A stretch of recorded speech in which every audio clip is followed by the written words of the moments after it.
Well, thanks everybody for coming to check out the channel. We are going to talk some Souls games tonight, starting with Elden Ring and working our way back, and maybe even getting back to the granddaddy of them all, Kingsfield.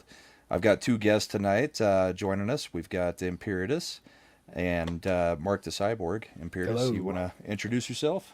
Yeah, thanks for having me on. We've talked to each other in the past, done some gaming together more recently. And getting to talk about Souls will be nice with two people who actually want to hear what I have to say. Because most of my friends usually tell me to shut the hell up. And Sounds Marc? like they need to get good. Yeah.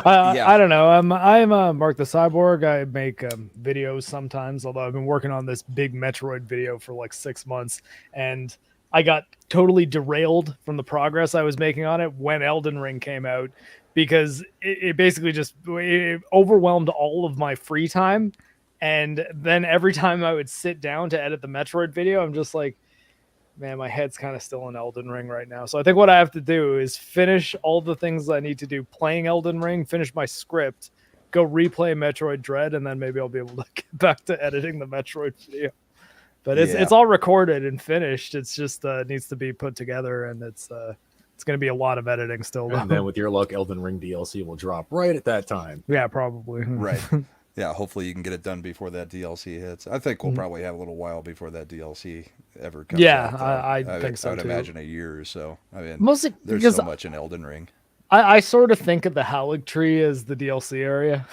Yeah. Actually, yeah, in other FromSoft games, that would have been the DLC area. Yeah, Because if you I think mean, it seems like they're still set up to have an area for DLC, even in the lore, to have like another event happen that takes place after like whatever you ascend the Elden Throne.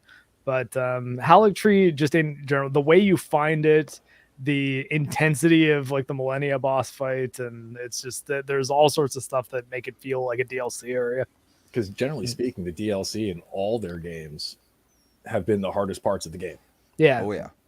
You know, because as and this is gonna be one of my hot takes. My favorite Dark Souls is two, oh, okay, yeah, and I you're can not gonna agree. like me. I hate Dark Souls too. I will admit there's flaws to it, but it actually out of all the Souls games, it has the most armor sets, most weapons, most spells, most diverse areas. Even though some of them are kind of ludicrous how you get there, Mhm. but Yeah, I think it's the structure of the map in Dark Souls 2 is what makes it weird. But but also Yeah. just the ambushing enemies, like the yeah, swarming they do. It's just it's not really good. they did get for better with that with that. Scholar of the First Sin.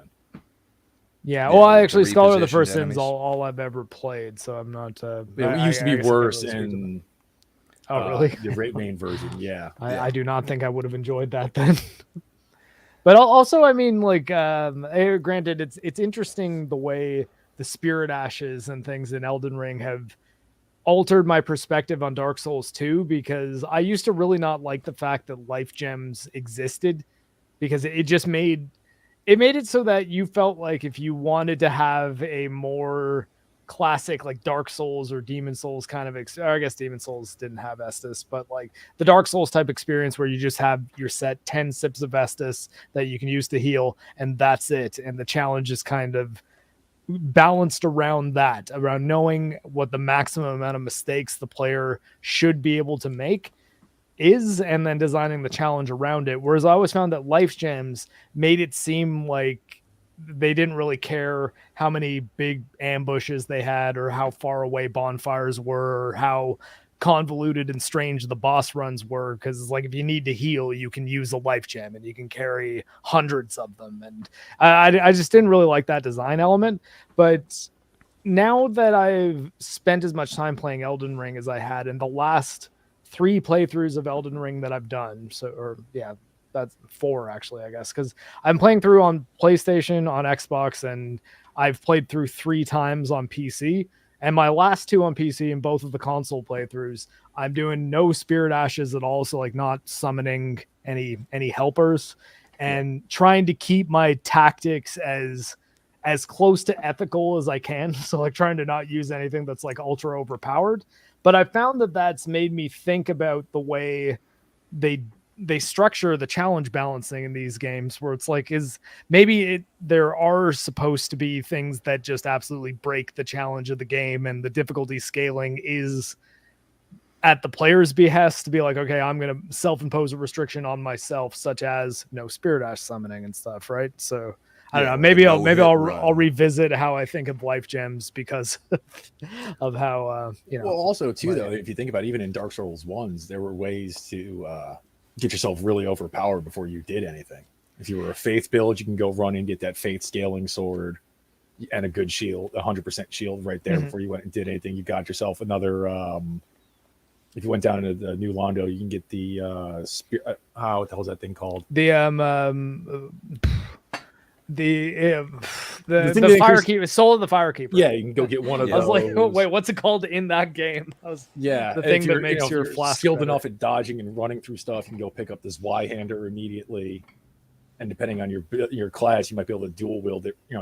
Dual hand it and be fine right from the get go. I see though individual secrets like that different than entire gameplay systems. You know what I mean? That's kind of why I was directly comparing the Spirit Ashes to the life gems, because they're not just one overpowered thing the way, say, like the Rivers of Blood katana is in Elden Ring, or the Drake sword at the beginning of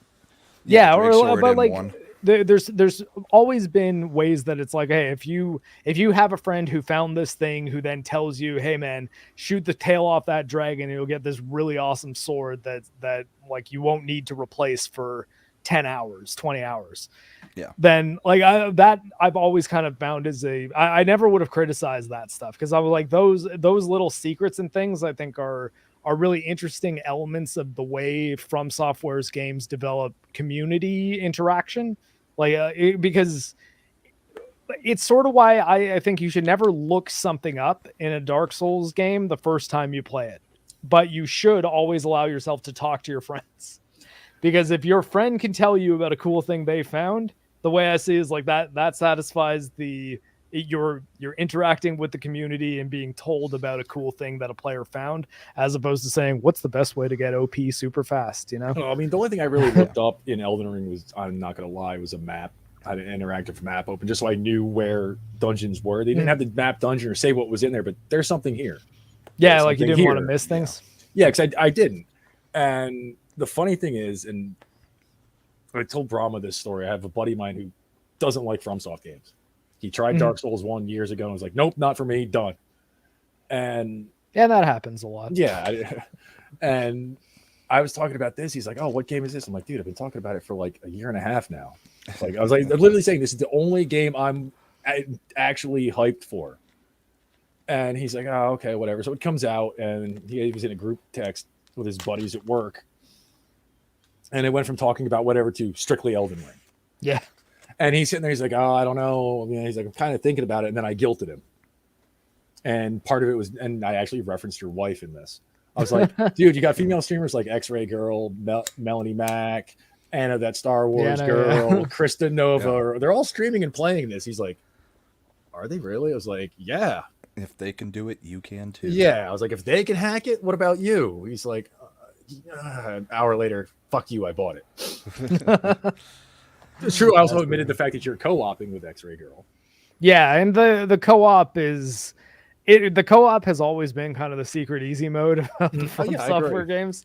Yeah. But I mean, I've found that it's been a lot of fun, and I think that I would never dispute someone like X-Ray Girl, for example, playing through Elden Ring and summoning on every single boss, or Dark Souls, or like whichever FromSoft game she decides she wants to try, because it's not her type of game. Like I know her well enough to know that she's the person that fires up a game, usually will flick it onto easy mode first, play around with it, and she'll only raise it up from easy if she's bored. Like it's like, okay, if this is this easy and it's like to the point that it's not fun, then she'll amp it up a bit.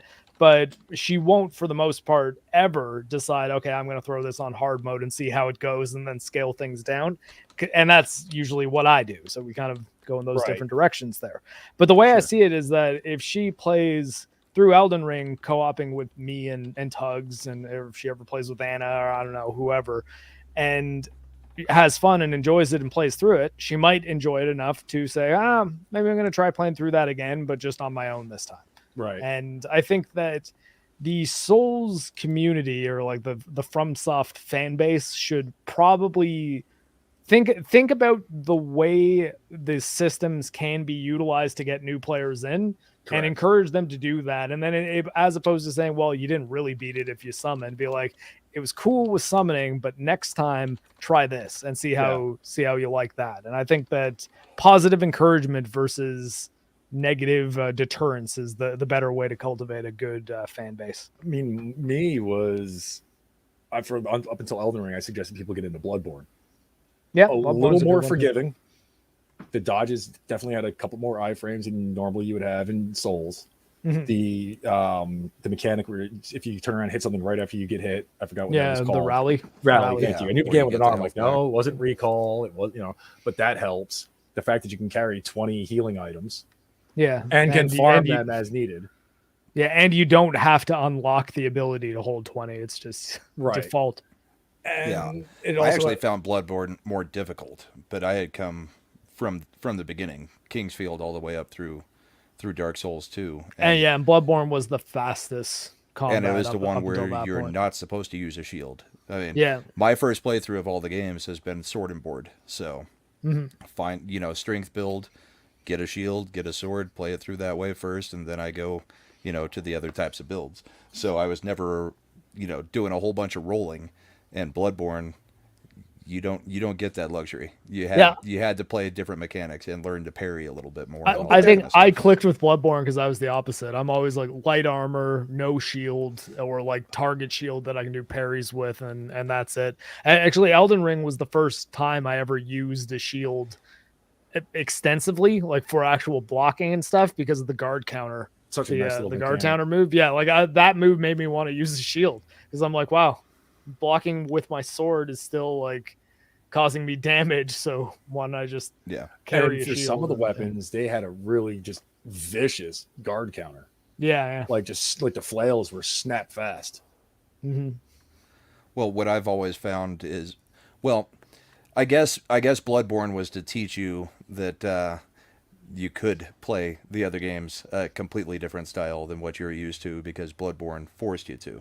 Was really the only one I played. Going forward, if you could play Bloodborne, you could play the other games, except for maybe Sekiro. Sekiro was a different animal altogether. I'm too old for that game. My reflexes just aren't there anymore. Sekiro, I don't know. Sekiro's so good. Yeah, I'm not saying it's not good. I enjoyed it, and I even beat. I got as far as Owl. Okay, yeah, that's fight him. That fight is rough. And that's actually pretty close to the end of the game. Realistically. Like that's. So I dealt with. You got like the last act. Like I've gotten far in it, but that fight is just. Second time you fight him is rough, but yeah, no, I really recommend everyone who likes the Xbox Ninja Gaiden series. And like, I think actually it just recently came out on everything. But like Team Ninja's 3D Ninja Gaiden series, not Ninja Gaiden NES, but the Xbox one, like Ninja Gaiden Black and the Sigma games. If you like that type of game, try Sekiro. Because I always say that Neo, like you guys ever heard Team Ninja's game Neo? So Neo is if the people who made Ninja Gaiden tried making a Dark Souls game, and Sekiro is if the people who made Dark Souls tried making a Ninja Gaiden game. Like, it's crazy that those two games exist, and it's like actually the inverse developers for each one. Like, it's the same. I've actually found the Neo games to be harder than the Souls games. Yeah, I would say that the combat is much more. You make a mistake, there goes half your health bar. Easy punished. You've got several more options though. In you do. Neo. Like you can also turn around and break the game wide open like a quarter of the way into the game, and the magic in Neo though is very effective, and you can do things like stack damage statuses that create like a new third status. So if you get a guy with, because as you do elemental damage like lightning damage or something in Neo, it'll fill up like a little bar, and if you fill that bar, they'll basically get inflicted with lightning status that makes them move really slow. But if you do that and fire, it'll turn into this like purple status thing on them. It's called chaos. Yeah, and all of a sudden you can do like double damage, and it's you can really do a lot of crazy damage in Neo if you think you're struggling with it, if you kind of exploit the magic systems. But Well, and that's I mean that's how these games are designed. I mean, we've all heard the get good thing. We've all got different play styles, but I mean, you can make the game easier or harder on yourself, is what you were saying earlier, Mark. I mean, you can use Spirit Ashes, or you can avoid them. You can summon somebody in to help you, or you can try to take it on and beat your head against the wall as long as you want, in the Dark Souls games at least. So, I mean, Hey, it's I'm not gonna lie. I used that little comic as your trick on. Not Placid Dusax. What's that other Dragon Lord? The one in the dream. Oh, Forcitisax? Oh. Yeah, he Yeah. didn't do anything because he just got deaded from an unlimited Comet Azure. See, like I got the Comet Azure and the physic that lets you do the 10 second seconds. long one, and I've yet to actually do reliable damage on a boss with it.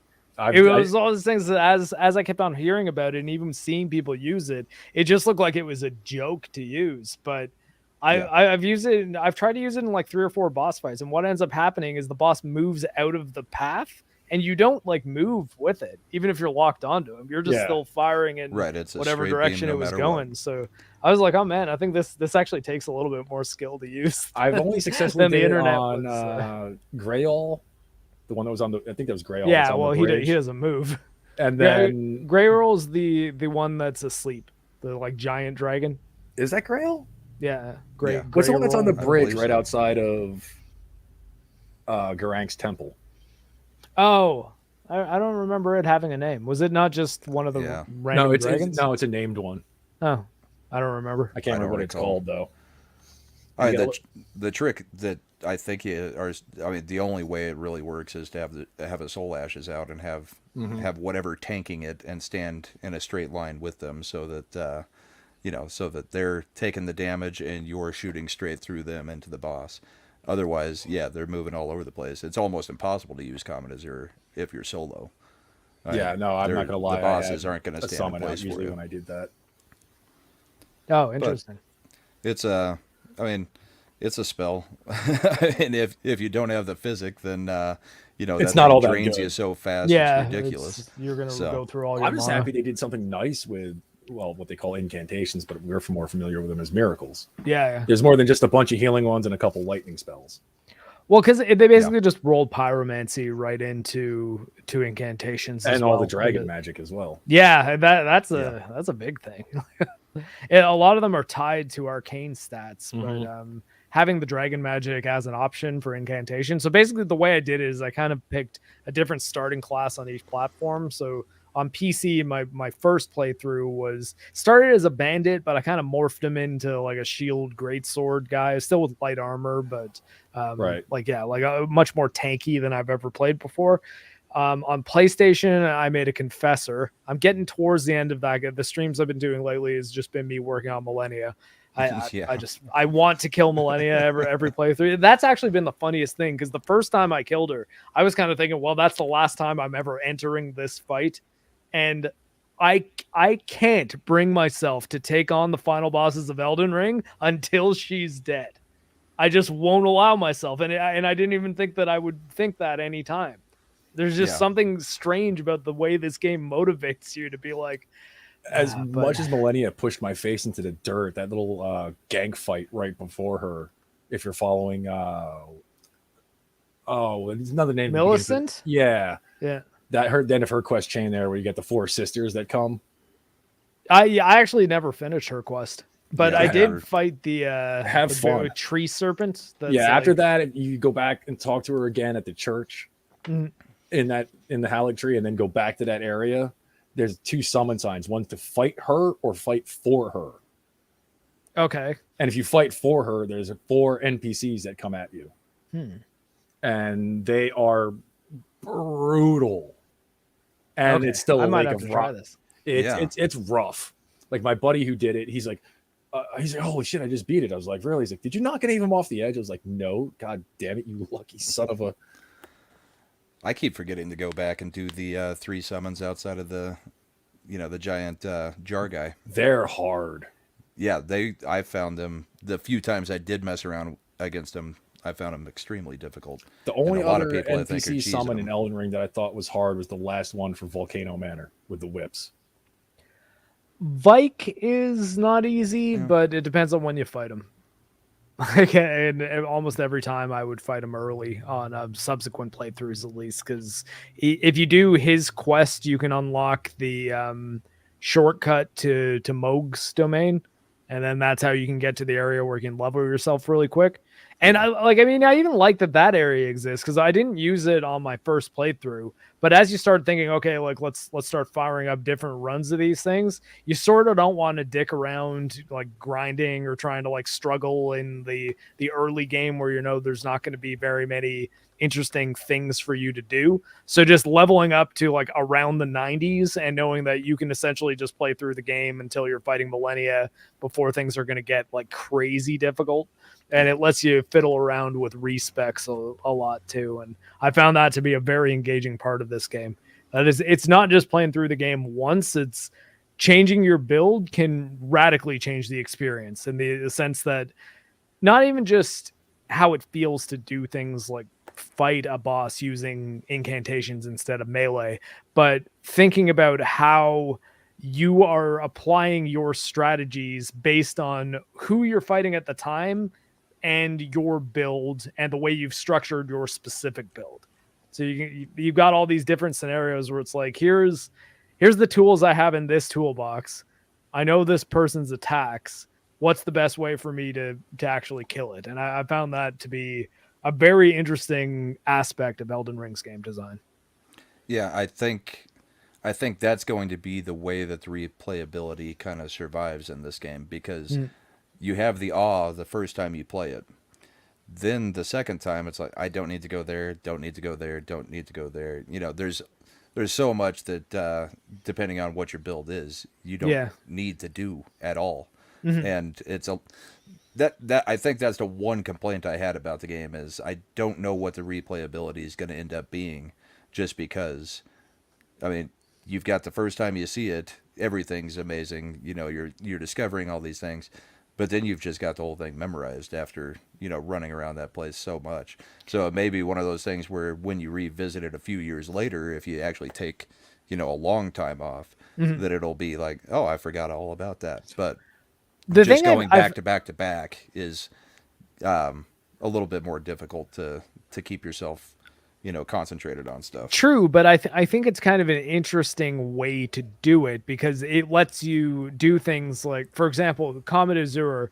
I found that with my PlayStation character, but he's a confessor who uses incantations, not sorceries. But the character I'm using on Xbox is a prisoner who uses sorceries. So having playthroughs that you're doing simultaneously makes it so that if you find something with one character that's like useless to him, you can fire up your other character and be like, okay, this character, that is like a game changing item. And it's, I don't know, it's kind of cool to do that. And I like kind of knowing, all right, okay, who have I not killed? I haven't killed Rykard. Okay, I'll just do Volcano Manor real quick. And because you know the area, you don't even have to really fight anyone. You can kind of just run right to the bosses. Speed running almost.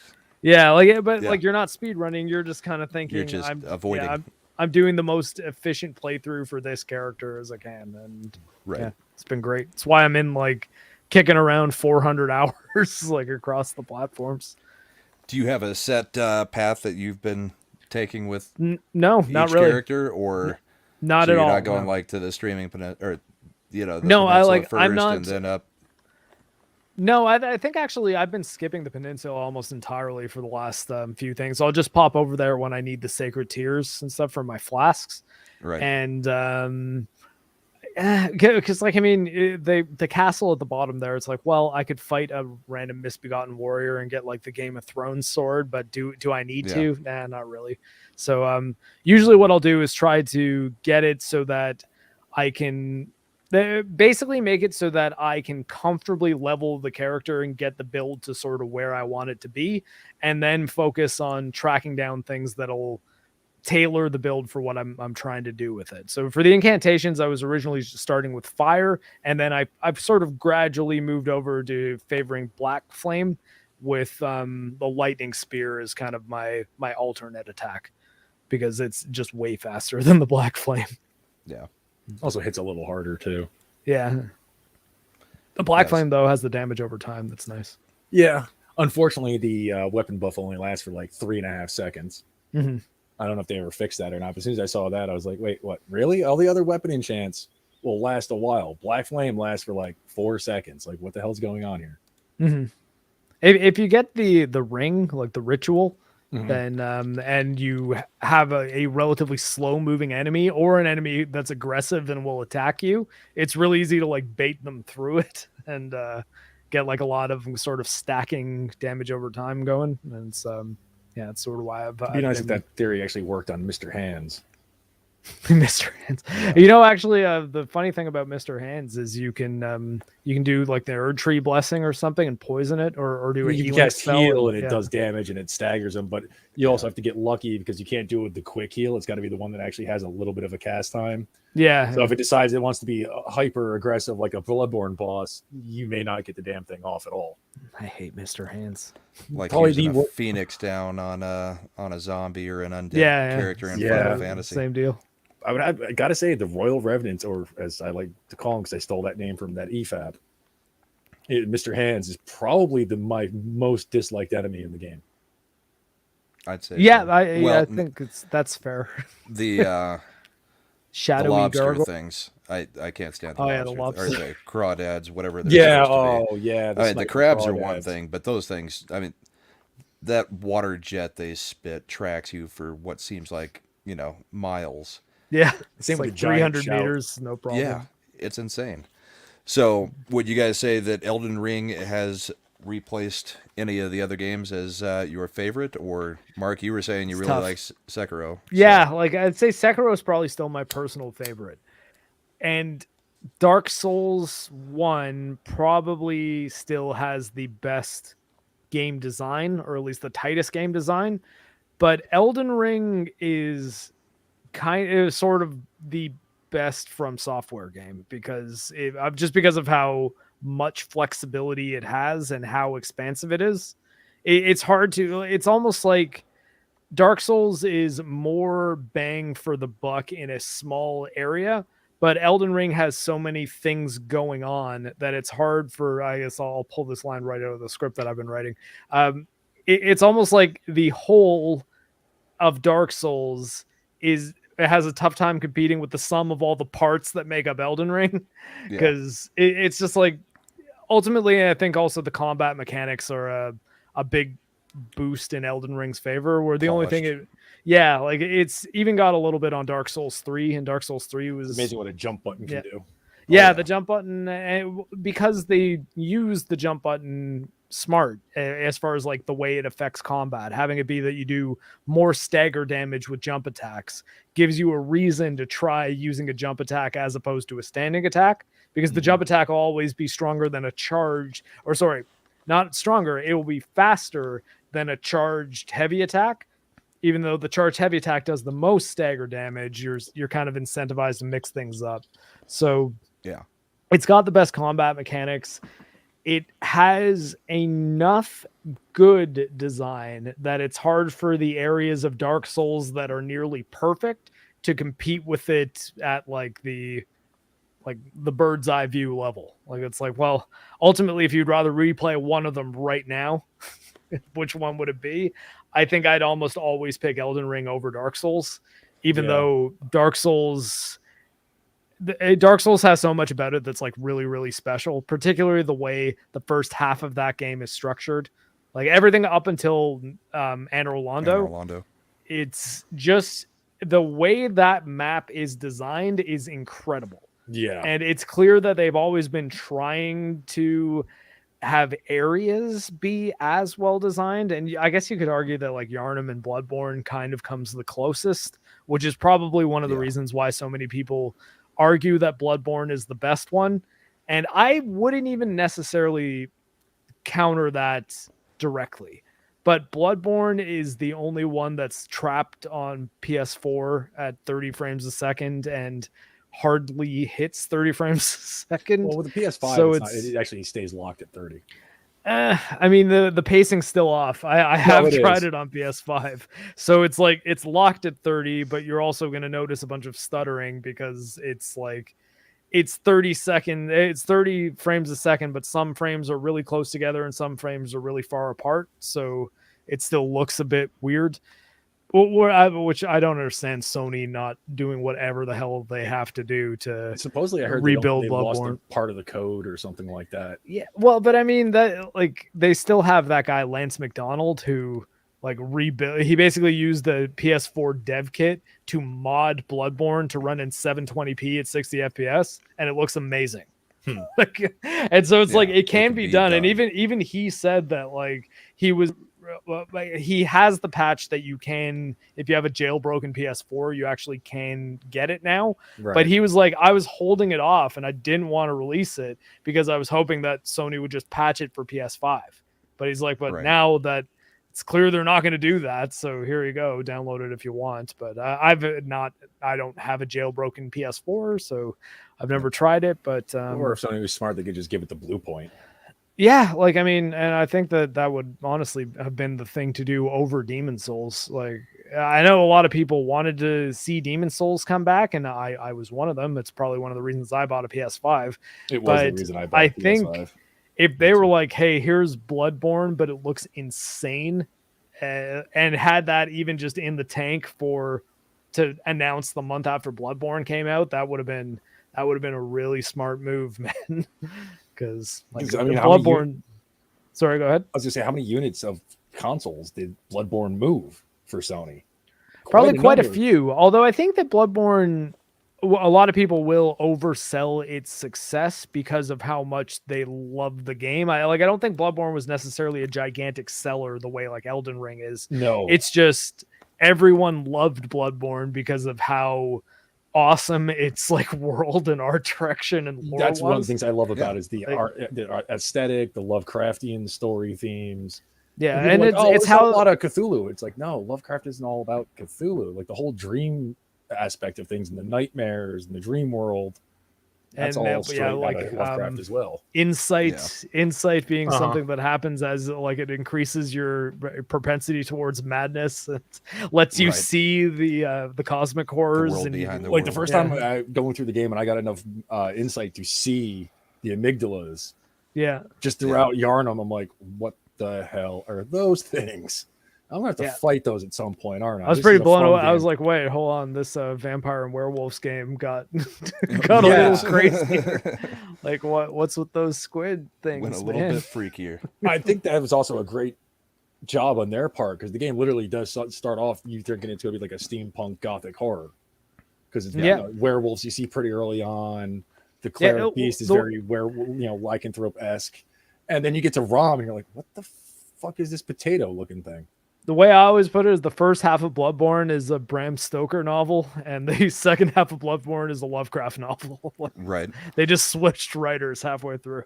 Because you start noticing stuff, though, especially when you get into Bergenworth. When you start seeing the flights things. Like the first time you see those, you're like, what the hell is this? This is some sort of Cronenberg shit going on here. Where prior to that, you maybe just fought Vicar Amelia. Yeah. Or... Well, no, not so much Vicar Amelia, but it would have been the Phantoms of Yharnam. Was it the Phantoms of Yharnam? The Phantoms. The Shadows of Yharnam. Oh yeah. You know, you just did the woods and all that, and that was still pretty normal outside of the snake balls. The Shadows of Yharnam, I think, are the ones that look most Dark Soulsy. Like I could see them being Dark Souls bosses. Yeah, it's sort of like and hell, I could see closer Malekith. to humanoid. I could see Malekith from Elden Ring being a Bloodborne boss easily. He really reminded me of Ludwig the Millennia as well, because look at what they did with Maria. Yeah. Oh yeah. I never really made the connection between Maria and still the hardest boss in all of Bloodborne. I don't want to see Millennia in anything else though.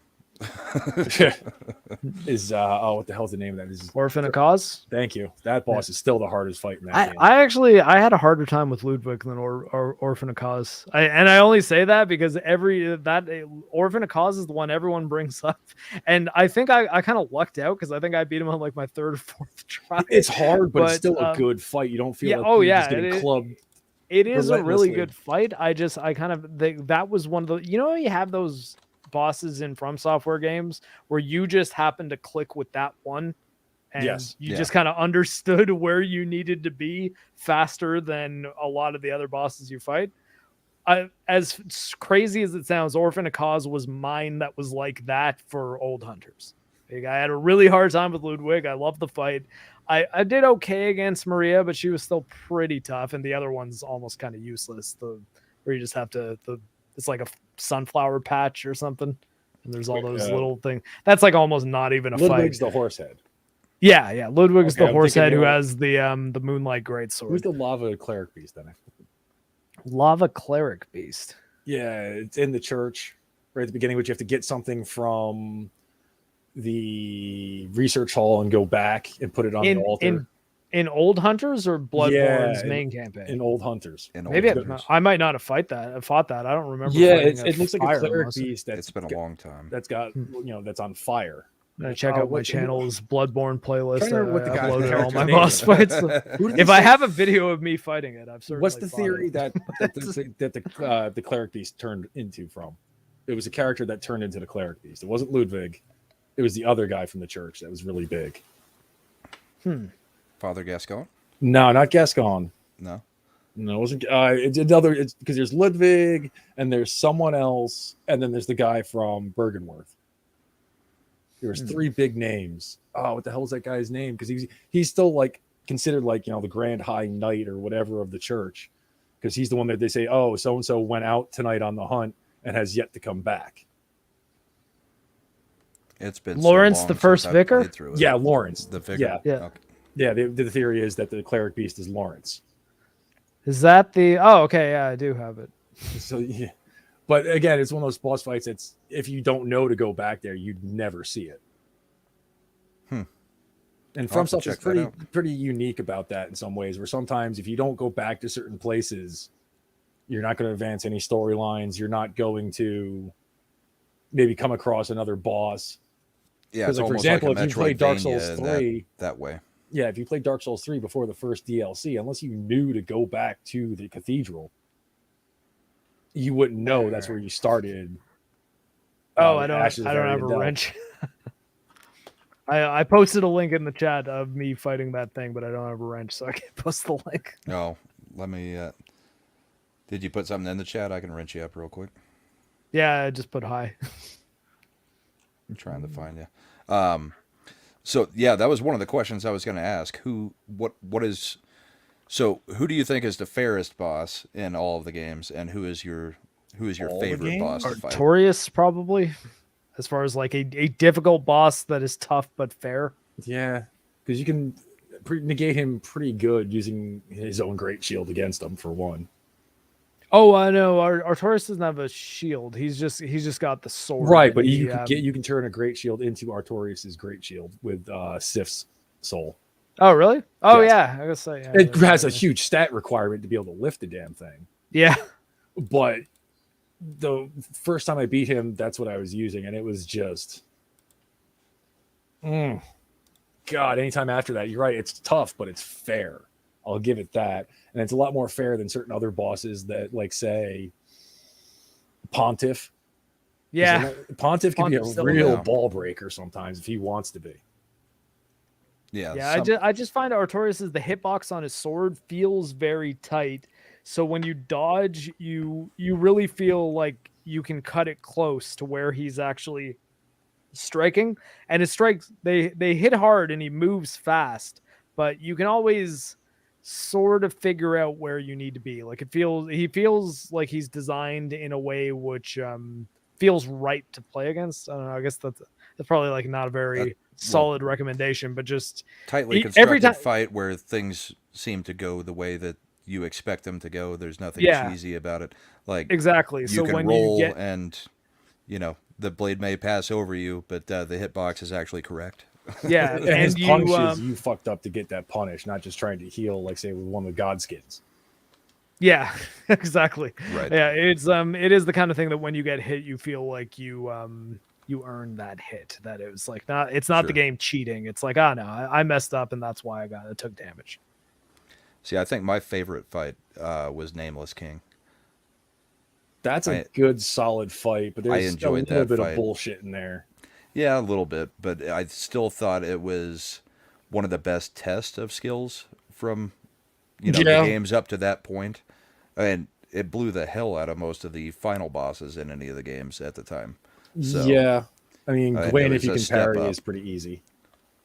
Yeah, it And was definitely a step up, and you had to actually know how to play the games to be able to take on Nameless the two King. final bosses in Dark Souls 2 are essentially a joke combined. Yeah. Well, the final bosses have traditionally been kind of jokey. I mean, they've never been the hardest bosses for me in any of the games. No, I didn't have too many problems with. I think Gwyn took me like maybe 5 to 10 tries the first time I got to him because my parry skills are not good. The only boss I've ever been able to parry with consistency was the Pursuer from Dark Souls 2. Yeah, Pursuer was fun. I mean, I that was one of the things I actually did like about Dark Souls 2 was the Pursuer actually showing up multiple times. Yeah. He That kind I of lives thought up it to the was a fun name. way to do the boss because, yeah, I mean that's what he was supposed to be doing was My one serious complaint about Dark Souls 2, and I think Mark will probably agree with me on this, maybe even you, Brahma. I just wish if they wanted to tie things to Dark Souls 1, do it a little bit more straightforward. Because unless you go through New Game Plus, then you're like, hey, wait a minute, why am I getting Lord Nito's soul from the Rotten? They weren't really, unless they right. decided to do it just for, oh, hey, here's some nostalgia bait for the people who Yeah. like Dark Souls 1. I Or if know you, Lord Nito. yeah, Yeah. it's one of those things of, Member berries. is it one of those things where they just needed to pretty much at some point say, yes, this is Lordran just really far in the goddamn future? Or, I think they were trying to do it more anthology like to make it so that yeah. each souls is its own. Oh, I guess the puppies are downstairs. Sorry, I just all of a sudden noticed a chihuahua sniffing my Halo novels on the bottom floor of the shelf of my bookcase. I was like, wait, well, where'd you come from? But anyways, I always thought that they were going to make it kind of like each world, like Final Fantasy. Each numbered entry is its own world with like some winks and nods and some shared enemies and spells and things like that. But Sure. ultimately, it's its own lore. And then I think they decided against that with Dark Souls 3 because Dark Souls 3 ties into Dark Souls 1 a lot. Yeah. And Yeah. it doesn't really tie into Dark Souls 2 at all. There are some. The Elden Ring though has some, I think, pretty clear winks to Dark Souls 2. Like my favorite feature of Dark Souls 2's combat was power stancing, like for dual That's wielding. been brought back. And yeah, Sure. that's back, and that I don't think they ever should have let it leave because I think it's a really cool idea Yeah. and really agree. incentivizes the dual wield. And the crumbling Farum Azula is like sort of the same idea as that mountaintop of the dragons or whatever it was at the end of Dark Souls 2, where it's like towards the end of the game you get warped to a place that is a bunch of like weird sort of almost anti-gravity mountain paths, and there's a bunch of dragons like just flying around everywhere. I was like, okay, so you could tell that there was some of the Dark Souls 2 team that was like, hey, we don't totally suck. Like, this was the cool idea we had. Farum Azula. I'm like, what do you mean I can't? What do you mean I can't warp? Oh shit! What did I do? And then you get to the first bonfire. It's like, oh, okay, never mind. Yeah. You actually have to get into a bonfire and rest. Oh, okay. I actually didn't even realize that until after I had beaten the Godskin nobles. I thought I was stuck there because I tried to warp and was like, oh, okay. Because I was like, I still got shit I want to go do. I have to go fight Rykard, and I got to go do this, and I got to go do that. Oh, I didn't realize I could warp away until after I'd finished killing the Godskin. That fight also sucks too, and I hate that fight. That was double the fight Godskins are. That was the fight that made me bust out the Hoarfrost stomp, and it sort of ruined the last few fights of the game for me. Not gonna lie, I did that. I took a kind of a cheap route with Millennia, using put Hoarfrost stomp on a katana, and mimic tier, and also spam the living shit out of Swarm of Flies. My the most recent Millennia kill that I posted though on my channel is legit. I'm holding two of the Berserk dark like great swords. I'm not wearing a shirt, and I don't use anything except for melee attacks. No summons, no magic of any kind. And that took me like four straight days. The only one I've beat her on was a sorcerer, and I literally did the moon spam. Throw a moon at her, run away. Throw a I don't moon at have the her, moon run yet. away. I mean, it took 20 minutes or so, but it worked. I mean, you can do it without getting hit, and technically, it's in the mechanics of the game. I mean, Yeah.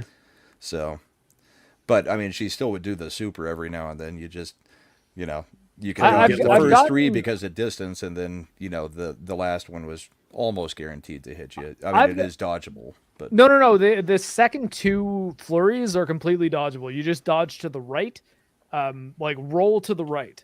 So, and Right. like I've fought Millennia now so much, I almost could tell you the exact timing. But anyways, you run, and then she does her first two hits that are like one after the other. What you have to do there, if you're close up, is run around her so that she keeps spinning, and then the second she attacks, roll and then roll again. If you're really lucky, you won't take any damage, but you'll probably take some.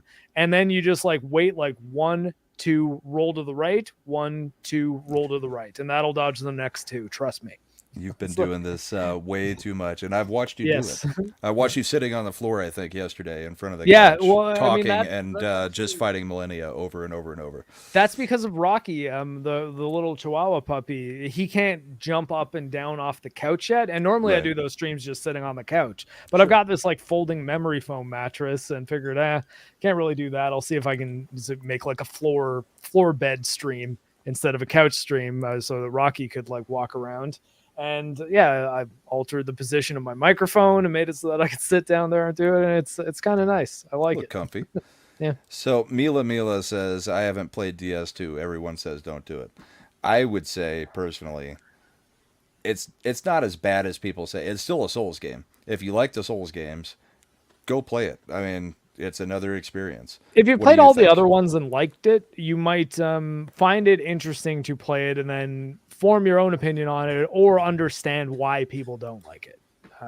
I think it's not 100% not worth playing ever. It's just, if you're going to pick a Souls game to start with, like if you're a new player, don't pick DS2. No, I would Right. even that's one of my favorite. I would still say that. No, start with Bloodborne, start with Elden Ring, or maybe start with 3, but stay away from the first 3 games.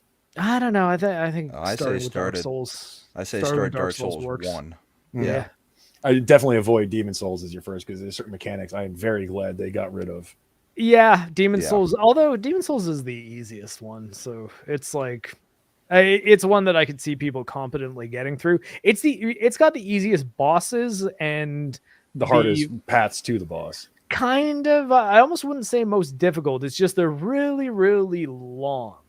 So Yeah. when you die and you go back to the previous Archstone, you might have a solid half an hour to 45 minutes of gameplay to get back to where you died.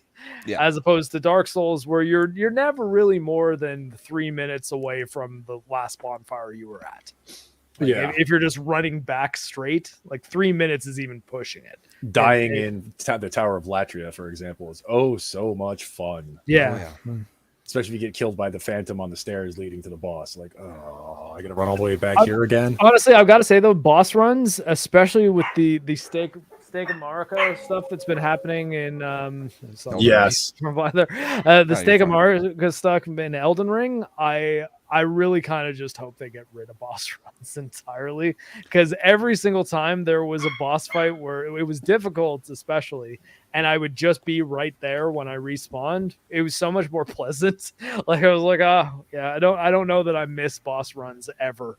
And Yeah, then- the Steak of Marika Yeah. was so nice. Like, there's so many times I'm like sitting there going, thank God the Steak of Marika is here and I don't have to run back through all that bullshit. Or if you didn't Yeah. see it, but you happen to pass it, and then you die, and it's like, oh sweet, there was one there. I do get to resurrect there. And You know, like I that was died the best feeling. died a couple times to Lucette, I think the name was Knight Lucette. Oh, In- Loretta. Loretta, thank you. Yeah. In Cania Manor, and it was like, thank God I don't have to run back through the wolves and run up the stairs, just sneaking by all the guys. It's like, Yeah. nope, right here, go again. Especially Right here, the, go um, again. The perfumers have the like bandit guys that do the bleed damage. Yeah. Like there's the bags on their heads. Mm-hmm. Well, I'd say I definitely agree with you about the stakes and not having boss runs. But if they're going to do that, I think they should lessen the number of bonfires again. And Yeah, I like in say that's Elden fair. Ring, it's way too many. I mean, you're going way too short a time a distance before another bonfire. Mhm. And a few more legacy type dungeons inside of Elden Ring would have been fantastic. I'm hoping that's what we get in DLC, Yeah, I more so than imagine the another DLC. continent. He's gonna have I at least imagine. one. Well, it seems like where the towers where the great runes get activated. Yeah, It seems like the way they're formed is kind of around a circle that's like in the middle of the ocean the or ocean. like the yeah. So a lot of people think that there's another. I'm assuming large dungeon that's going to be there. I doubt it'll be like all a huge big continent to explore. I think it'll more just be like, okay, this will I've also like heard a Haligtree size area because Haligtree is really big. it It's is. not, Yeah. Yeah, like it's no small area. If I spent $20 and got the Haligtree as DLC, I think I'd be like, okay. I mean, it's got to be With about the Millennia same. too, like if Millennia wasn't It's- in the base game, It's I was not like, that much okay, bigger than Ring City. well, hell. yeah, I mean, technically, we got Elden Ring, Dark Souls 4, and then you get to what you think is the end, and there's a whole nother Dark Souls 5 after it. yeah. I mean, this game is like Dark Souls 4, 5, and 6 together once they get DLC. I mean, it's that big. My one buddy who didn't play a lot of the other FromSoft games, but he has played other open world games. He's like, Jesus Christ, this map just keeps getting bigger and bigger and bigger. I'm like, Hold up, check this out. Puppy fight. Yeah. I was like, what King the of hell the are Hill. they doing? So I saw Rocky like had JoJo pinned. It was hilarious. Playing King of the Hill on the pillow, huh? Yeah. So the other games going a little bit further back that I don't think you guys have played. I haven't gotten far, but I played PS2 it. and PlayStation had what are the actual predecessors to the Dark Souls series, and that would be the Kingsfield series. And I would like to see them remaster those in a PS Classics. Nice, type, smoother movement system would be nice for that game instead of moving like literally like a step turn. Well, the amazing 90 thing with degrees, those turn was 90 degrees. the original PlayStation controller didn't have dual analog. Correct. So the way you had Digital to movement. the way you had to do it was to look up and down was the L and the R triggers, and to strafe was L and R, and then you moved around with the D-pad, or the one analog. No, on the original PlayStation, it was just a D-pad. So Quake 2 on PlayStation had had to- a good control scheme. yeah, I mean, first you could get person. used to it, but it was completely awkward to what if you've never played it before, it was completely awkward to people who have used dual analog sticks because using L and R to raise your head or lower your head is completely insane I found it to awkward everybody even now. back when, just because certain control schemes, like that's one of the reasons I never got into Grand Theft Auto. The controls, one, were too loose and sloppy, but they were also like, even at that time, L and R triggers usually move the camera Yeah, and not the stick anymore. Or no, it was the stick that moved the camera, not L and R, and they still Right. had L and R to move the camera. It's like this just feels awkward when I know it can be done using the bumpers or the triggers to rotate the camera. sure. But all of the Kingsfield games, I mean, Kingsfield is where Sith the Scaleless, is it Sith? Seath, yeah. Seath the Scaleless actually originated, and the Same with Moonlight the Greatsword Moonlight is in Greatsword, yeah. all of the Kingsfield games. Oh, You'd and actually find and most Armored of the Core. weapons come from Kingsfield. I mean, the Moonlight Greatsword has been in every game that they've made all the way back to the original Kingsfield. And we didn't even get the original one here. Japan got Kingsfield 1. What is Kingsfield 2 became our Kingsfield 1. So, but if you ever get a chance to go check out the videos or even a chance to play it, it's definitely worth it if you like the Soul stuff just to experience where it kind of started, because it is the spiritual predecessor to all of it. I mean, it is the search the map, find keys, find weapons, upgrade, find secret doors. They had secret doors all over the place in that. And a lot of them were booby trapped. So they didn't have mimics, but you'd open up a slot in the wall and get stabbed with spikes directly in your face. So So The best mimic meme I ever saw is you guys know the used car salesman meme when like slaps the hood. Yeah. It's like it's the used car salesman and he's looking at a guy who's got like the Oscar's helmet from Dark Souls, like the standard night glass helmet. He's like, you never believe this, baby. It's a chest, and then he just slaps it, and then the next frame is a mimic, and it's him looking back, and he says, "Run." I was so waiting for one of those carriages in Elden Ring with the chest on the back. I was To be so a waiting mimic, for yeah. like a gigantic mimic to How pop many out. I'm chests? actually almost upset that I never got eaten by a Yeah. treasure chest. How many chests did you guys smack before you finally accepted the fact that there were no mimics in Elden Ring? I think all of them because I always do. I mean, it's just ingrained. Or it's a into you. habit now. Yep. That, or I mean, which game was it? 3, where you could see the different direction of the chain. One doesn't Oh, have one, that. yeah. 2 Was was that the on only one? one that was goofy Okay. about it because it had the 2 different kinds of mimics. The one that would be stand up or the one that would be down on all fours. And they would even fuck you later on in New Game Plus because you'd come across the chest that you couldn't normally break. So you're like, oh, that's not going to be a mimic. FromSoft wants to make it where like you hit the chest too many times, it turns to garbage. Yeah, No, they started throwing them into the stone chests too. yeah. Dark Souls 2 is the only New Game Plus that changed stuff, which is Yeah, all the enemies were in different positions and I everything. like And its they added stuff. DS2's New Game Plus system. Like the bonfire aesthetics were pretty cool too. Just like the idea that you could push an area of the game into New Game Plus to give yourself better rewards. I think that's a neat idea. That's how I usually Yeah. spend a few of those at the first giant memory where you fought the giant lord.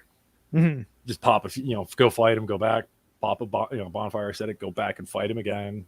Yep. Just because like I said, the DLC in that game, you wanted to be a little over leveled just to enjoy them. Oh Sure. yeah. Yeah, I thought Dark Souls 2 had the hardest DLC, personally. I don't Ring know about City's you got guys. its moments where it's just complete straight fuck you, Blair. You're gonna grind your teeth down to like your gums trying to get through this. Yeah, I didn't struggle in anything except for 2, and that was it was really just one boss. It was the boss that heals itself and gets I can't remember the name. It's at the bottom of the Ashen Tower, I think, where you fought him earlier in the game. But like he would get hotter and hotter. So Oh Pyramid? no, he's talking about The- the smelter demon, the blue one, yeah, Oh, okay. the magic based one, not the fire based one. yeah. I mean that thing just drove me nuts. I don't know why, and I just Foom didn't Knight. care to try to finish it. Foom Knight is also a fight I think they did really well. Yeah, Unfortunately, Fume Knight's good. DS2 just has wonky hitboxes overall, so that kind of detracts from a lot of the good fights in that game. Same with The Alon. grabs. The Grabs in Dark Souls 2 are bullshit. They're bullshit in all their Yeah. games. Let's be real. Yeah, I've had no, a that's few true. gotten grabbed in Elden Ring. I'm like, really? So he can grab me with its arm through its own back. Okay. Yeah. The clipping in Elden Ring is an issue. So I would say From Software, they make 10 out of 10 game design on 6 out of 10 tech. But I mean, they've gotten all of us hooked on these games that are, I mean, they're completely different from anything else out there, and the games that are trying to emulate them are not doing a very good job of it. So, I mean, From Software has done a fantastic job at making a series of games that they're probably the only games I actually purchase anymore. I mean, I've bought a couple other games in the past. I mostly buy games for my kids that they want to play. I play Souls games. That's For me, it's usually primarily it. buying games so I can play with my friends, like I did with Evil Evil Dead. Dead. Yeah, that's the first game I've purchased since Elden Ring, and before Elden Ring, I think it had been a few years since I had purchased a game that I played. The one thing I wish FromSoft would fix, and I don't know if they technically can or what, but I really wish they fixed some of the AI on their ranged enemies. Like, wow, so the Burger King heads never run out of stamina or mana. Or in Yeah. Bloodborne, you could be standing behind a lamppost and the guys with the guns will just sit there and shoot. Like, you're not hitting me. You fired 10 times in a row, and each time you hit the lamppost. Maybe if you took 2 steps to the right, you could then turn around and hit me. And then you turn around and have like the spear hollows in Dark Souls 1. Like, yeah, I'm not going to do anything except step once to the left, once to the right, turtling behind my shield. But God help you if you go and heal. I'm going to run halfway across the room and stab you with my spear. Right. I mean, yeah, there's some things that definitely need to be fixed, but I mean, no game's perfect, and they patch a lot of the stuff. I mean, some of it's just in the code, so I mean, it's not going to get patched all that great. But some of the clipping, though, in Elden Ring kind of so drove me insane. Like, wow, that spear literally went through 10 feet of stone wall.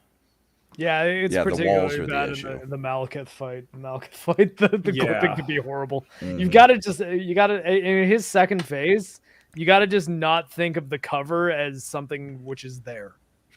Like, pretend it's not there, and that fight gets a lot easier. Just because you have a much more clear expectation of the challenge that's going to be ahead of you. It's like, Yeah. which but is if you're kind of thinking funny. that you're safe behind those pillars, no, I will admit, it's though, gonna that go right through them. that Malekith fight was one of those fights, one of the very few fights in Elden Ring until I started getting a better grasp on the lore that went, oh, shit. The You know, funny realizing part that is- Garank is Malekith, where they didn't really, Mhm. they hinted at it, but real subtly. I'm in my lore section right now of my script, and it's been the most difficult thing to write because I'm trying to figure out a way to zero in on the important things about the story in order to explain it to people who think it's a game that has no story in a way that makes them think, okay, so this actually, there's a lot to this lore, but Yeah. also in a way that doesn't turn it into an Elden Ring lore video and make the entire video like 4 hours long instead of the hour and a half that it's probably going to be. Yeah. So I would say one is the stealing of Destined Death. yeah, the stealing of Death and Death I do talk Yeah. about. I talk about basically the royal family. Like Yeah.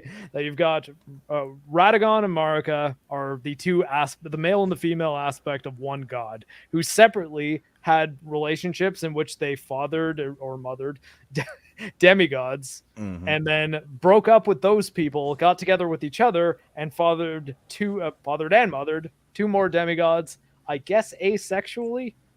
And Yeah, I sort of go into they're now things like- Empyreans and yeah, and It but does they're start both getting- cursed. Michaela's cursed with eternal childhood, and Millennia's cursed with the Scarlet Rot. And I've got a lot of Millennia, Mikola, Moog stuff in there. And Yeah. part of me thinks that maybe I should pull all that out because both Moog and Millennia are optional boss fights. So it's weird that I'm in this thing, like writing this lore segment of this video. It's funny, that's though, supposed to be how- talking about the game, and I'm just like, I've got like 5 paragraphs now on optional bosses. But that's the And thing, I'm though, trying yeah. to keep it focused on the importance. Some of FromSoft's optional bosses are actually kind of important. To the Very story. important to the lore. Yeah, so it's like They've done that, it's but they've done that strange. so many times before. Well, even Rykard, you don't have to do them. Yeah, And that would have been a Lord Soul in any of the other games. you don't have to fight Rykard. You don't have to fight Renala. Yeah. I can. I mean, If you there's look at only my, like my 2 or 3 Xbox fights. My Xbox achievements are weird because I have like Loretta in the Halleck tree, like the Loretta that's before Millennia, killed before Renala. Yeah. And can just see that look at those happening, though. achievements That's weird. popping up, and you're just like, wow, that's You also That's did, so- that's you weren't strange worried to about see. respecking, and you probably weren't playing a sorcerer. So no. I actually am. I am playing a sorcerer. on that build. And yeah, she was actually still pretty tough when I went back and fought her. Funny enough, because magic is no good to use against Renala. No. But I did No. kill her. She is dead, and now I can respec. But I obviously could not respec before I fought her. Did you do? And, I want to say her name is Saris, the sorcery teacher. Did you do her quest, Jane? Yes. Yes. That was a whole You- ball of what the fuck at the end. Mm-hmm. Yeah. In more ways than one. Pun was intended there. Yeah, a little bit. So you guys both like the games well enough. I mean, Mark, you're doing a huge video on it.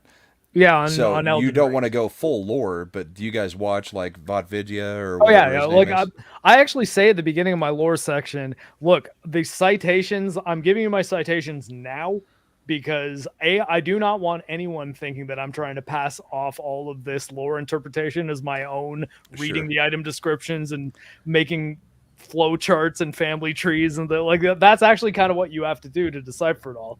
And that's, I think, amazing in its own way, because it lets you, if you want to dive in like that, to do it. And then you got guys like Vidya who do that to a very high standard, and then create videos that are made well enough that the rest of us can just kind of watch them. So the like citations Mauler level videos. Yeah, I mean, exactly. He's great.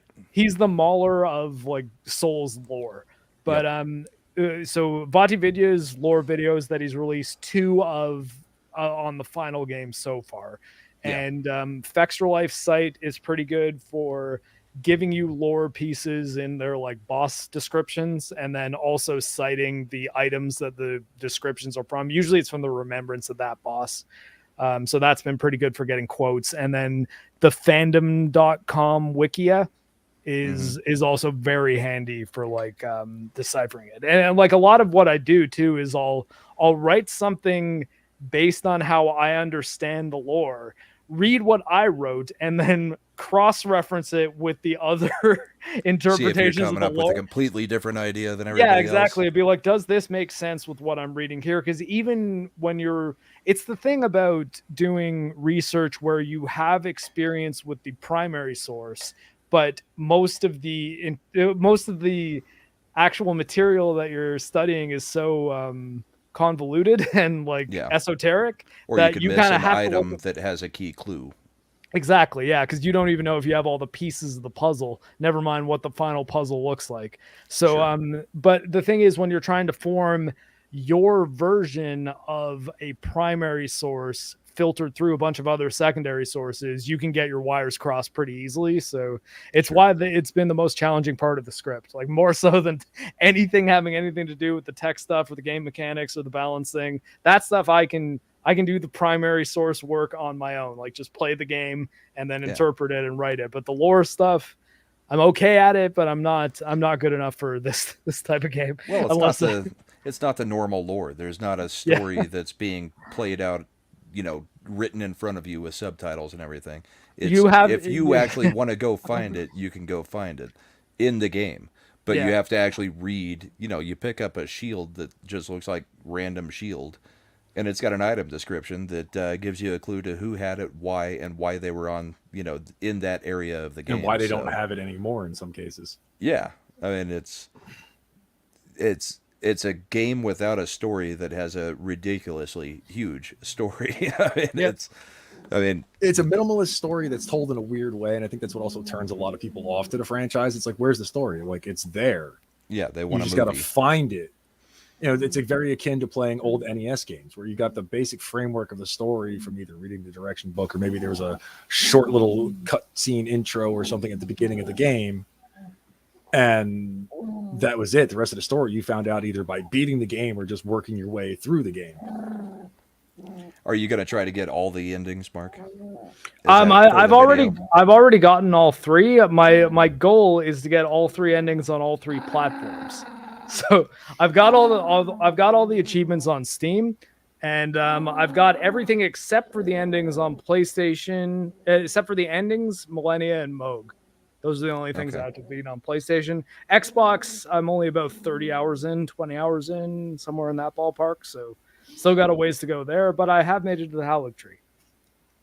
Nice. A couple other good YouTubers for Souls content. One would be Smotown. Oh yeah, Smotown's good. Yep. He's also very similar to Vati, as you'll hone in on a specific subject, and he'll do 45-minute to an hour long videos. Like he did almost an hour and a half long video just on Moog. Yeah. Yeah. And, I think I might have watched his Moog video. His stuff is really good. Iron Pineapple stuff could be pretty good. Every once in a blue moon, Sinclair Laurel will do something that isn't completely insane. And if you want some good mechanic type stuff, or just see how somebody would take their way through the game who's very skilled at the game, and make sure you didn't miss anything, be watching Fighting Cowboys stuff. Okay. Well, boys, we're at the hour 10-minute mark. I think we had talked about doing an hour. Do you guys have more that you want to keep going on, or for another 20 minutes or so, or do we want to give it a call it I'm here. cool to wrap it up. I got some puppies who are getting starved for attention because their Yeah. mother is on Simpcast right now. So Oh, if you guys want to see X-Ray Girl and a bunch of other pretty ladies, go to Chrissy Mayer's channel after this. yeah. What are they talking about tonight? Do you know? Joe, don't worry, you'll be on Simpcast one day. Well, yeah. Let's go ahead and wrap it then. So, Imperitus, you want to tell us about what you got going on? The only thing I got going on now that today's ended up, I had a stream earlier with Pope Metallicus the first, Mila, and Sergeant Herbs talking the first five. I'm sorry, first four Iron. No, it was five. I can't count today. Iron Maiden albums. Oh, right on. That was a Nice. nice stream. And Mark, if you have any love for metal at all, get in touch with me. I'm sure Pope would love to have you on sometime talking about a specific band or specific. Hey, if you album. want to do a Tool episode, I'm in. I'm pretty sure that could probably be arranged. I'm sure he would. Yeah, and then Jojo, it's okay. Limp Bizkit's Tomorrow. good too. tomorrow I'm going to be on that 70s Rock Fans channel talking glam rock, which should be interesting because that's a form of music I absolutely loathe. Oh, really? No, Yeah, I grew up in the 80s, dude. So when I looking back now, seeing a bunch of bands that actually had talent get buried by a bunch of people that were radio friendly and MTV friendly is kind of Yeah. like, really? I guess that's fair. Yeah, but it's that '70s rock fan. He'll Yeah, go back it's to just- glam I- like Bowie and Queen Yeah, I and love all of talking those music with too. him. So Love talking high tier glam. If Yeah. you really love hearing somebody really dig into a topic of music, check out that 70s Rock Fans show. It's really good. yeah, I've been on every there other quite a Monday, bit. I think. Yeah, he's been every doing. other Monday at 5 Eastern Standard Time. Mhm. And it's just great fun because he'll really dig into stuff. Brahma, you were on the prog rock stream. Yep, That was, that was an definitely interesting entertaining one. to say the least. It was hard to keep that one within the decades he wanted.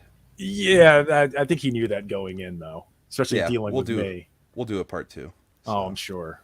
Actually, you can kind of see my guitar amp behind me there. I brought it out of the boiler room to brace the couch for the because I lean up against the couch during the Jojo. Stop freaking the hell out, crazy poodle. It's okay. It's okay. So She's a menacing cranky a growl. Okay, I'll put her down. Mark, what else you got going on? Well, sorry, you were just putting the dog down. yeah, sorry about that. I do stream Elden Ring. I'm over on that TV there with these puppies running around me, which is usually a pretty decent time. And I'll vent about whatever current TV show or movie I've seen, which has angered me. Which I never really wanted to make the point of my channel, but these days I so rarely see things that are good. Although I did see a film called Everything Everywhere All at Once with Yeah, I've Michelle been hearing Yeoh good things about and that. the guy who plays Short Round, and Yep. that is He's still some, acting? No, I mean, he's not back not to a whole acting. lot. Yeah, he's back. He's back in this movie. Or I should say and he's back. Wow. man, Yeah. his character is he's the most wholesome, happy dude that you're just like. It makes you so happy to see Short Round with like this kind of character. It's like, oh man, yeah. It was a good Still- movie. still It awesome, it dude. did the multiverse better than Way Strange better. did. Yeah, like it's the same. Realistically, it's almost the exact same premise as Doctor Mhm. Strange, where you've got multiverse travel. There's a teenage girl who has something to do with the multiverse travel, and a villain that is connected to the hero in a way that makes the hero not want to kill the villain. Yeah. So like all that stuff is there. It's just done way better in a way that is zanier too. Like it doesn't mind Yeah. having a little bit of fun with its kind of multiverse thing. Although you will understand what I mean when I say hot dog fingers. I could have done with a little less of the hot dog fingers universe. Yeah. But they did keep going back to that pretty frequently. But I think that might have been a budgetary thing. And 'Cause, Jamie Lee Curtis is in it too. Yep, she and plays her a pretty character big is role. hilarious and very, very disturbing. Very the same disturbing. time. Yeah. That, and I've heard but, the new Gundam movie that just came out is supposed to be pretty good. So I'm I've gonna have to not seen that. Yeah, it's like it just came out within the past couple days. It's Yeah. a side story during the 1-year war.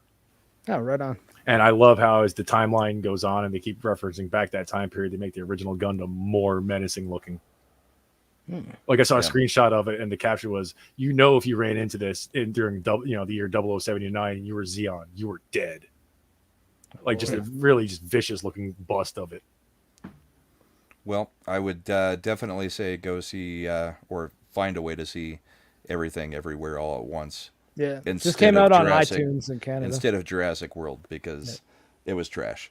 So we'll get into that later, maybe in a video. But that was not a good Jurassic Park movie or Jurassic World movie. So I didn't enjoy it at all. I But haven't seen the new one, but I hated the previous one. yeah, this one's probably the worst of the Jurassic movies, I think, and that's saying a lot. I still hold there was one good one. Exactly. The first one. Here's what I say: there was one good Jurassic Park film, and that one was incredible. So the franchise is exactly Jaws. Yeah, I'd agree. That's actually a really hell of a way to look at that. Steven Spielberg making a great masterpiece tier monster movie about an animal that kills people or animals. Well, didn't he also try doing Sure. multiple Poltergeist movies, and they weren't as good as the first one either? I don't know. I never saw any Yeah, Poltergeist. there that were were a the few original. Poltergeist. I think there was like 3, and after the first one, they just weren't as good anymore. Maybe it's one of those things where he just can't do sequels. Well, you already knew. I mean, what Indiana was going Jones. on. He also had Lucas with him doing those. I'm talking when he does The two Indiana Jones films, which the two Indiana Jones sequels, which were actually made, were good. Yeah. The fourth one, which was never made, they dropped the ball on because they didn't get Short Round out of retirement and have adult Short Round kicking ass. That would have been Because amazing. that's That a would have been thing sweet. he can do still. Yeah.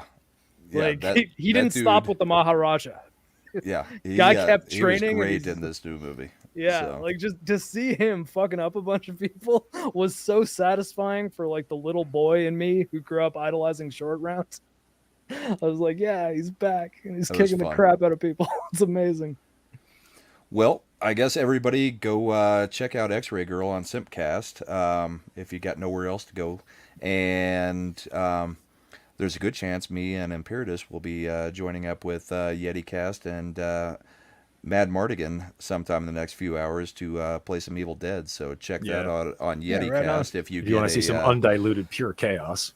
yeah, with corny jokes and bad gameplay. But so check out, watch for YetiCast. He'll be the one streaming that if it happens. But thank you, gentlemen, for coming on. That was a fun discussion. It's always nice to talk games that we like with people that know the games and like the games as well. So I appreciate you guys coming out, and thank you, chat, for participating and coming and supporting the channel. Hit that like and subscribe if you could, and make sure to share out the stream for the replay. Thanks, everybody, and have a great night. Everybody.